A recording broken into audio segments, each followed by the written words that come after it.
Nós tínhamos falado das heresias, falamos das principais, gnosticismo, marcionismo e montanismo, e nós falamos também, e o Newton relembrou hoje de manhã, que nós precisamos, que a igreja precisou dar uma resposta a esse ataque que ela estava sofrendo de dentro dela mesma.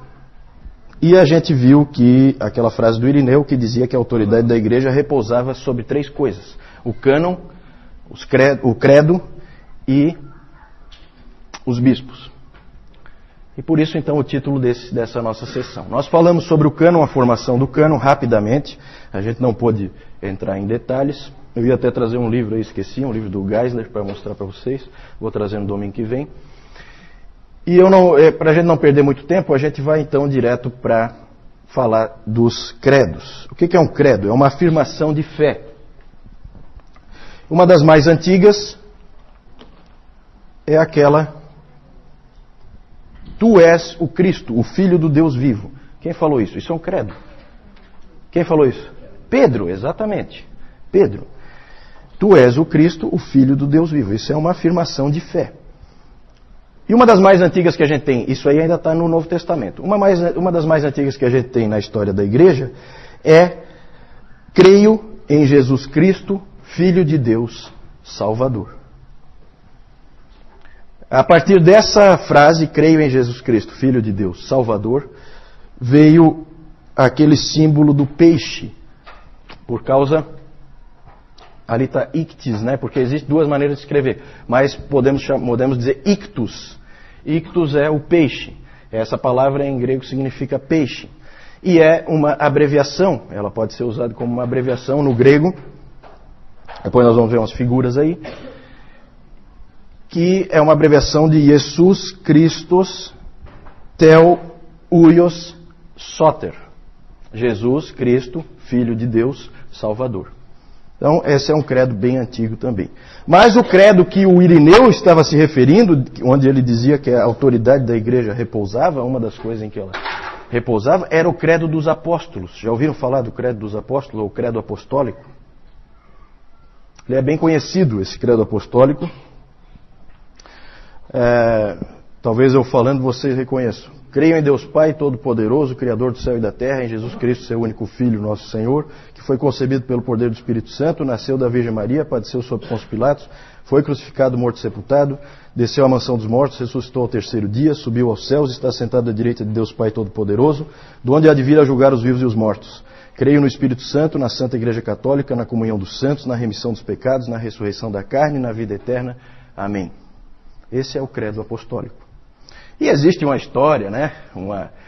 Uma história muito interessante em que se diz que os apóstolos sentaram antes de ir para o mundo evangelizar, e aí Pedro começou: creio em Deus Pai Todo-Poderoso, foi seguido logo depois por André, e em Jesus Cristo, seu único Filho, nosso Senhor. E assim por diante, cada apóstolo falou um pedaço do credo apostólico até terminar com o Mateus, que falou a parte final. É claro que isso aí é uma lenda. É evidente que não foi assim que aconteceu. O credo apostólico não foi feito pelos apóstolos. Ele, na verdade, era uma fórmula utilizada nos batismos naquela época. Então, o indivíduo que ia se batizar tinha que afirmar aquelas verdades. E isso acabou pegando como a fé da igreja resumida. Porque o cânon são aqueles 66 livros, mas eles achavam que precisava deixar claro o que é essencial, o que tem que ser tirado dali e que não pode ser negociado. E daí então surgiu o credo apostólico. Ele não tinha exatamente essa forma, essa história do desceu à mansão dos mortos foi inserida muito tempo depois, tá? Isso aí é um problema teológico que nós não vamos abordar agora. E também nessa época surgiu a ideia da regra da fé. O que é a regra da fé? A regra da fé, o próprio David Calhoun, nas palestras dele, ele falou assim: eu não sei o que é a regra da fé. Ninguém sabe. A regra da fé eram verdades, era ortodoxia passada de pai da igreja para pai da igreja ou de bispo para bispo. Não era uma coisa que era passada para a igreja, era uma coisa passada de bispo para bispo. O Orígenes, ele disse o seguinte: a regra da fé é aquilo que foi passado pelos apóstolos por meio da ordem da sucessão. Então não dá para a gente definir muito claramente o que é a regra da fé. Mas de alguma maneira se achava que de um bispo para o outro se passava a verdade, se passava a ortodoxia. Isso é uma coisa um pouco confusa. Pode passar? Vamos falar então agora dessa ideia dos bispos. Os bispos. No Novo Testamento e no primeiro século, o modelo era aquele que nós conhecemos de liderança da igreja, com presbíteros e diáconos só. Então, durante o primeiro século, era assim que era feito. Você tinha presbíteros e você tinha diáconos. Mas já no início do segundo século, já começa a haver uma maior centralização de poder na mão de um único presbítero. E isso começa a aparecer em vários lugares. Sempre há algum presbítero que se destaca mais, que conhece mais, que é mais influente, e esse presbítero começa a ganhar uma importância maior. E isso começa a ser incentivado por alguns pais da igreja. Como, por exemplo, o Inácio de Antioquia, que foi discípulo de João. Ele disse que ele já falava, no início do segundo século, a respeito de um único bispo acima dos outros. Um presbítero que ficasse acima dos outros, que é a forma tríplice de governo da igreja. Então passa a haver três tipos de liderança: bispos, presbíteros e diáconos. E aí o Irineu de Lyon, piorou tudo quando ele introduziu a ideia da sucessão apostólica. A famosa ideia da sucessão apostólica. Ele... não sei de onde é que ele tirou isso, ele criou a ideia de que o bispo tinha que ser uma pessoa que pudesse provar a sua ligação aos apóstolos. Certo?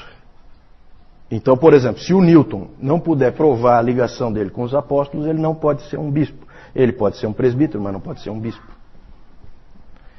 Então eles começam a cometer esses erros, eles começam a circular de um para o outro e começam a afetar a igreja. Isso aí deve ter ocorrido por uma série de motivos. A gente tem registros de que Cipriano, por exemplo, ele começou a dar instruções para os outros presbíteros, começou a dizer o que eles deviam fazer. E aí, então tem envolvido aí questões de personalidade, tem questões envolvidas de orgulho, um querendo ser mais do que o outro. E tudo isso aí acabou afetando a igreja, de uma maneira ou de outra, acabou-se tendo a figura dos bispos. Pode passar aí.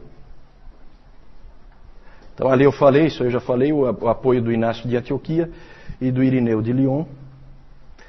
Por quê? Porque os bispos passaram a ser uma coisa importante. Por uma questão de eficiência, é muito mais fácil, se a liderança estiver na mão de um só, é muito mais fácil tomar as decisões, é muito mais fácil reagir rápido a alguma coisa que aconteça. Então até o David Calhoun comenta, né, que ele é presbiteriano, então ele fala, no modelo presbiteriano ele crê que é bíblico, mas não necessariamente é o mais eficiente. Às vezes para tomar uma decisão leva uma vida. Então a ideia era de eficiência. Um bispo com o poder na mão dele resolvia rapidamente qualquer problema que acontecesse. E também uma outra ideia por trás da criação e do estabelecimento desses bispos era o fortalecimento da ortodoxia. Eu considero que isso é uma faca de dois gumes. Porque, por um lado, se você tiver um bispo fiel, ótimo, ele vai ser um indivíduo que vai sustentar a ortodoxia. Agora, se ele não for, ele sozinho pode levar toda a igreja para um caminho errado. Pode passar isso. Essa ideia de poder na igreja, essa ideia de centralização de poder, foi levando a outros aspectos também danosos depois. Porque, na verdade é assim, se você vai ter um bispo para cada cidade, e isso aí começou muito cedo, já no segundo século, como nós vimos, você estabeleceu uma gradação entre os presbíteros daquela cidade. Existe um presbítero daquela cidade que é o mais importante, o que tem mais autoridade e o que é mais reconhecido. Só que a mesma ideia pode ser extrapolada. Uma coisa é você ser, vamos fazer uma comparação, uma coisa é você ser o bispo de São Paulo, aqui no Brasil, e outra coisa é você ser o bispo do Oiapoque. A importância que você tem sendo bispo de São Paulo é diferente da importância que você tem sendo bispo do Oiapoque. E isso aí aconteceu realmente naquela época. As igrejas mais importantes logo se destacaram. No Oriente, as igrejas mais importantes eram Jerusalém, Cesareia, Antioquia, Alexandria e Constantinopla. E no Ocidente, só uma: Roma. Gente, começa aqui, tudo tem explicação histórica. O Newton hoje falou sobre isso e é verdade. Tudo que a gente crê tem um fundo histórico. Tudo que acontece tem um fundo histórico. Não existe teologia sem história. Isso o Newton frisou hoje de manhã e é verdade. Olha só o que começa a acontecer. E nós vamos ver hoje mais coisas que começaram a acontecer que foram levando numa certa direção. Aqui já começa a levar numa certa direção. Poder descentralizado no Oriente, como é até hoje, e poder centralizado no Ocidente.